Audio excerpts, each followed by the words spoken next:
ليك عشت قلق وخضت رحلة علاج نفسي يعني. أها. ما كانت طويلة، كانت يعني الحمد لله يعني كانت بطريقة سريعة ومنيحة. لما تقلي عشت قلق، شو العوارض يلي عشتها؟ رح أعطيك مثل كتير كبير. جيت جبت لك صخرة وزنها 200 كيلو،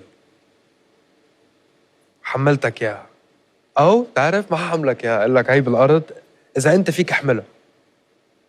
أنت عندك شعور التحدي بالحياة، وعندك شعور إنك بدك تثبت نفسك. كل الدنيا بتقول لك ما فيك تكون فنان، ما فيك تكون إنسان، بدك تبقى لاجئ، بدك كذا. لا، بحمل الصخرة. حملت الصخرة، بعدين قالوا لك بدك تبقى حاملها، ممنوع تنزلها على الأرض. وأنا شوي فسرولي كيف يعني ممنوع ننزلها على الأرض؟ على القد هذا هو شعور النجاح الكبير اللي صار. حملت صخرة